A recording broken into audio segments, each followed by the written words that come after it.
Hello, and welcome again to another of our conversations from St Anne's Church.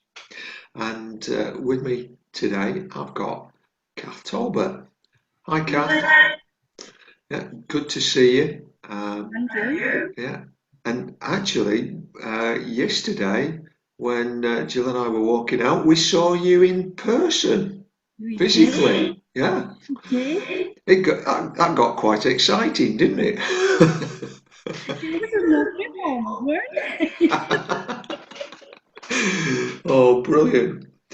Um, so the sort of thing that I've been asking people is, what's lockdown been like for you personally? So just tell us a little bit about how it's been. I suppose on one level, it hasn't changed in that I am still working. So I still have that work routine. Um, I work, so that means that bit of my life hasn't changed at all. I'm still getting up, getting ready, going to work, coming back. Um, as I've had to develop different ways of doing things, um, and I think I've found on the not in work, but on the outside of work, life has taken maybe a slower pace. Things don't feel as hectic, except when somebody asks me to nip to Asda. Uh, Cannot nip to Asda anymore.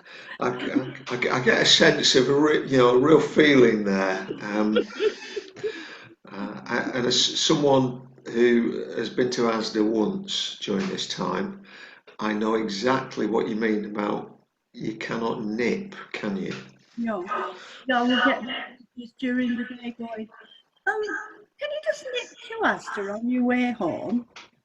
A, Asda is not on my way home at all. It's in the opposite direction. And B, and nobody nips into Asda anymore. Yeah. It's it's a horrendous experience. Yeah, and we sort of put in a disclaimer here as to we're not running you down. No, we're not. It's just that. It's everywhere you go. You Yeah, go to pick a prescription up, you've got a queue. You go to Asda, you've got a queue. You go to any of the other supermarkets, you've got to queue. There is a reason, I understand that. And obviously, we all have to work within the. It's just the fact that other people don't quite understand what you're going through when you go to mm, these places. yeah.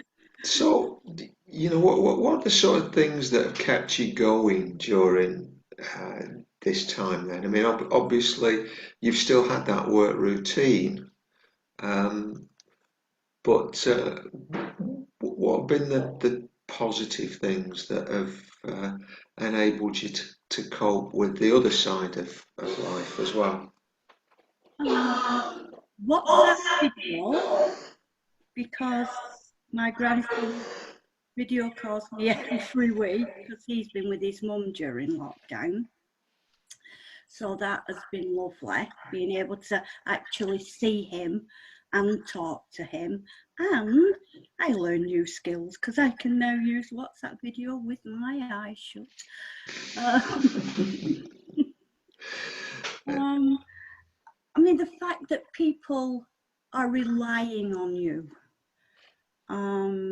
So you, I'm not saying it makes you feel weighed down or anything, but I just think it pushes you on to carry on. Um, because if you're not there, what's going to happen? And I have to say, Angela Jones's posts on Facebook Oh, give me a smile and keep me right. going. Yeah. The church posts, if I don't answer them, you can guarantee I've seen them. Um, and the prayer group on Facebook, I have found to be an inspiration at times. It speaks into my situation so well a lot of the time. This is fascinating because behind the things that you've highlighted is the availability of technology to enable you to connect, and then it's how you've been using that technology to connect. Um, so yeah, I find that fascinating. I don't know if you'd sort of identified that as an underpinning theme there. Yeah, because I don't really, if it wasn't for the technology, we wouldn't be able to keep in contact with people. Yesterday, when I saw you and Jill, would have been the first time I would have had any contact at all with anybody from church for the last few months. Mm. And I just feel it is really, really important to keep that connection. Mm. Because if you don't have that connection, then you start to feel a break occurring. Yeah. You need to be together in some form to support and be able to carry on forward. Yeah. Let me take us down another path now. You said that you've been working throughout this period, and that's because you have been one of those frontline workers that we've heard about, because you work in a care setting. Um, how's that been, um, during this time? We've had to develop excuse me, different ways of working. We have had the COVID-19 in my workplace, so we had to develop ways of working that kept us and our people safe as well. So, I mean, they were very good about it, considering some of them don't quite grasp what's going on. They were very good about being isolated in the rooms. We served meals in their rooms at our height. We had full protective gear, face masks, visors, neck to floor pinnies, which are hard work when you're a bit short because I kept falling over them. And obviously gloves. So we had as much protective equipment as they could provide. I mean, given some of the stories that we've been hearing on the news, that is really good to hear. Yeah. I mean, they did really. I have to hold my hand up and say they did really, really well in providing us with what we needed to have. It was a bit unnerving at times for our people that live there to see us walking around with all this stuff on. So there were a lot of reassurance going on with them as to, you know what, a lot of it is just a precaution because they weren't going out. So us as carers were their highest risk factor, really, because it was us that was going to bring it in if it was going to come in. So just explaining that, there's nothing wrong with them. We're not trying to keep you away from us. We're trying to keep us away from you. Yeah. But a lot of them were really, really good about it. Really good. And did you yourself, or do you feel safe? I mean, that's obviously a big question, isn't it? I have never felt unsafe at work. Never. Every morning we have our temperature taken when we go in, and we're still doing that if it's above it's 37.5. I think if it's above that, then you don't stay.